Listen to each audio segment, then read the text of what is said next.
اب آ رہی ہیں دو آیات. یہ دو آیات وہ ہیں کہ جن میں 6 چھوٹے حکم دیے گئے ہیں. ایک آیت میں 3، دوسری آیت میں پھر 3. تو اس اعتبار سے بھی یہ چھوٹے ہیں کہ ان میں در حقیقت 2 افراد کے درمیان معاملہ ہوتا ہے. وہ جو میں نے پہلے بات کی ہے وہ اجتماعی سطح پر ایک قوم کے بارے میں افواہ غلط پھیلا دی گئی، ایک قبیلے کے بارے میں غلط خبر پھیلا دی گئی، اور اس سے یہ ہے کہ مسلمان جو ہے اس کے اوپر جا کر حملہ آور ہو گئے، یا مسلمانوں کے 2 گروہ آپس میں لڑ پڑے ہیں. تو وہ اجتماعی سطح کے اوپر ایک فساد ہے. ایک فساد یہ ہے کہ یہ مسلم امت جو ہے، یہ ظاہر بات ہے کہ افراد پر مشتمل ہے نا، ان دی فائنل انالیسس. ویسے تو ہم نے دیکھا کہ افراد سے خاندان وجود میں آئے، خاندان سے معاشرہ وجود میں آیا، معاشرے کے اوپر پھر حکومت اور ریاست آتی ہے. لیکن ان دی فائنل انالیسس آپ ہائیسٹ لیول پر بھی بات کر رہے ہیں تب بھی اصل شے تو فرد ہے. اب افراد کے درمیان اگر محبت ہے، حسن ظن ہے، تو یہ معاملہ مضبوط ہے. اگر یہ بانڈ جو ہے 2 افراد کے درمیان اگر یہ کمزور پڑ جائے تو پھر رکھنا ہو گیا، امت کے اندر رکھنا ہو گیا. جیسے ایک فصیل ہے، پرانے زمانے کی فصیلیں ہوتی تھیں، اینٹوں سے ان کو چنتے تھے. اب اینٹ، ہر ایک اینٹ مضبوط ہونی چاہیے. نمبر 1 وہ تو ہو گیا کہ ہر فرد جو ہے مسلمان، اس کی سیرت و کردار پختہ ہونی چاہیے. یا ایھا الذین آمنوا اتقوا اللہ حق تقاتہ ولا تموتن الا وانتم مسلمون، یہ ہم پڑھ چکے. لیکن یہ ہے کہ اب ان 2 اینٹوں کو جوڑنے والا سیمنٹ سبسٹنس، جسے مارٹر کہتے ہیں آج کل، وہ مضبوط نہیں ہوگا. اگر تو اینٹیں ہی کمزور ہیں تو سیلاب کا ایک ریلا آئے گا، کچی اینٹ اس کے اندر کھر جائے گی، حل ہو جائے گی، تحلیل ہو جائے گی، معاملہ جو ہے وہ رکھنا پڑ جائے گا فصیل کے اندر. لیکن اینٹیں تو مضبوط ہیں، اینٹوں کو جوڑنے والا مسالہ کمزور ہے، تو سیلاب کا ریلا جب آئے گا وہ اینٹوں کو جدا جدا کر دے گا، پھاڑ دے گا، اور پھر یہ ہے کہ اس سے خطرات اور دشمن جو ہے وہ در اندازی کرے گا. لہذا افراد کے مابین بھی ان کے درمیان بانڈ آف لو، وہ جو محبت ہے، جو بھائیوں کی طرح کی محبت ہونی چاہیے، اسے برقرار رہنا چاہیے.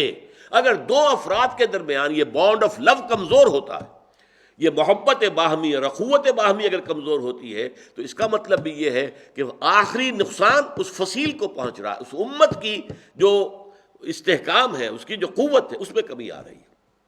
اچھا، اب یہ جو 2 آیتیں ان میں دیکھیے گا، 3 کام ایسے ہیں جو رو در رو کیے جاتے ہیں، وہ پہلی آیت میں ہے. 3 کام ایسے ہیں جو پیٹھ پیچھے کیے جاتے ہیں، وہ دوسری آیت میں. بڑی عمدہ ترتیب ہے یہاں پر.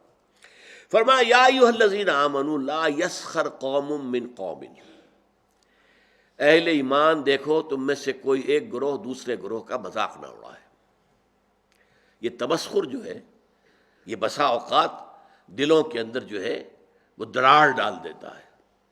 آپ میرا مذاق اڑا رہے ہیں تو میرے دل میں مجھے خوشی تو نہیں ہوگی نا، میرے دل میں زخم لگ جائے گا. میں آپ کا مذاق اڑا رہا ہوں، آپ کا دل، آپ کے احساسات مجروح ہو جائیں گے. یہ جو زخم پڑ گیا ہے دل کے اندر، یہ اصل میں اس ملت اور امت کی جو قوت ہے اس میں کمی لا رہا ہے. لا یسخر قوم من قوم. اب اس میں جو اس کا جو روح جو ہے وہ اس قدر خوبصورتی کے ساتھ بیان کی گئی. عسیٰ ان یکونوا خیرا منہم، ہو سکتا ہے کہ وہ جن کا مذاق اڑایا جا رہا ہے وہ بہتر ہوں اللہ کی نگاہ میں ان سے کہ جو مذاق اڑا رہے ہیں.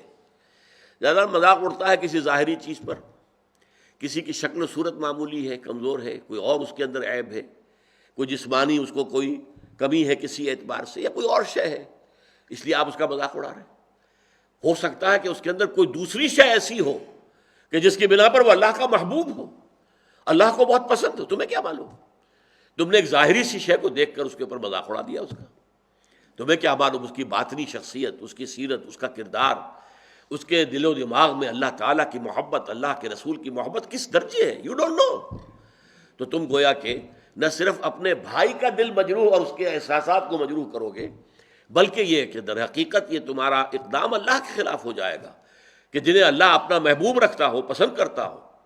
اس لیے کہا گیا ہے نا، من عادی لی ولیا، یہ حدیث قدسی ہے کہ جس شخص نے میرے کسی دوست سے دشمنی رکھی، فقد آذنتہم، تو میں نے پھر ان کو الٹیمیٹم دے دیا ہے جنگ کا. وہ میرے خلاف ہے، میرے دشمن ہے، اسی کہ میرے ایک دوست، میرے ایک ولی کا استہزاء کر رہے ہیں، مذاق اڑا رہے ہیں، دشمنی کر رہے ہیں. تو یا ایھا الذین آمنوا لا یسخر قوم من قوم عسیٰ ان یکونوا خیرا منہم ولا نساء من نساء دیکھیے عام طور پر قرآن میں یہ نہیں ہوتا، صرف مردوں کے ساتھ گفتگو ہوتی ہے، مردوں کے صیغے میں، مذکر صیغے میں، اسی میں تابع ہو کر خواتین بھی ہیں۔ نماز قائم کرو، اقیم الصلاح، صیغہ جو ہے مذکر ہے، لیکن ظاہر بات ہے کہ اس میں جو بھی خواتین ہیں مسلمان وہ بھی شامل ہیں۔ اس کو ہم کہتے ہیں برسبیل تغلیب، کہ جو معاشرے میں غالب عنصر ہے اس سے خطاب کر لیا گیا، تو جو اس کے تابع ہے وہ خود بخود اس کے اندر شامل سمجھا گیا۔ لیکن یہ معاملہ ایسا کہ اس میں دوہرا کر بات کی جا رہی ہے، ولا نساء من نساء، اور نہ ہی کوئی عورتیں جو ہے دوسری عورتوں سے مذاق اڑائیں، عسیٰ ان یکن خیرا منہن، اس لیے کہ ہو سکتا ہے کہ وہ جن کا مذاق اڑایا جا رہا ہے وہ بہتر ہوں ان سے کہ جو مذاق اڑا رہی ہیں۔ چونکہ عورتوں میں یہ مرض زیادہ ہوتا ہے، جیسے چونکہ ان کا دائرہ کار محدود ہے تو ذہن کا بھی دائرہ اتنا ہی محدود ہوتا ہے۔ جب دائرہ محدود ہوگا تو چھوٹی چیزیں زیادہ بڑی نظر آئیں گی، ان کی اہمیت زیادہ ہو جاتی ہے، میگنیفائڈ ہو جاتی ہیں چھوٹی چیزیں۔ اب عورتیں جو ہے کسی کے لباس ہی کے اوپر فقرہ چست کر دیں گی، یہ تو بڑا پرانا فیشن تھا، یہ پتہ نہیں دقیانوسی کہاں سے آ گئی ہے، اس طرح کے کپڑے پہن کر، یہ تو فیشن ہی اب ختم ہو چکا ہے، یا اور کچھ ہے کسی اور طریقے سے، کسی کے زیورات کے اوپر، کسی کے اور انداز پر وہ فقرے چست کر دینا، مذاق اڑانا، یہ خاص طور پر عورتوں میں، چونکہ جیسا کہ میں نے عرض کیا، ایک ہے دائرہ کار مردوں کا، وہ باہر کی دنیا کا، وسیع تر دنیا میں جا کر ان کے معاملات ہیں، میل جول ہے، گفتگو ہے، کاروبار ہے، بھاگ ہے، دوڑ ہے، سب کچھ ہے۔ خواتین کا دائرہ چونکہ اپنے گھر کے چار دیواری کے اندر عام طور پر محدود ہے، لہذا ان کے اندر پھر یہ چھوٹی چیزیں زیادہ بڑی ہو جاتی، اور اسی لیے یہاں پر دہرا کر جو ہے حکم جو ہے لایا گیا، یا ایھا الذین آمنوا لا یسخر قوم من قوم عسیٰ ان یکونوا خیرا منہم ولا نساء من نساء، نہ ہی عورتیں کریں، کوئی ایک عورتوں کا گروہ دوسری گروہ کے کا مذاق اڑائے، عسیٰ ان یکن خیرا منہن، ہو سکتا ہے کوئی ایک عورت فرض کیجئے بدصورت ہے بیچاری، صورت اللہ نے بنائی ہے، کیا پتہ اس کی سیرت کتنی اچھی ہو، وہ کتنی عابدہ ہو، قانتہ ہو، وہ کتنی اللہ تعالیٰ کے نزدیک جو ہے وہ اللہ کو محبوب ہو، اللہ کو پسند ہو، کیا پتہ۔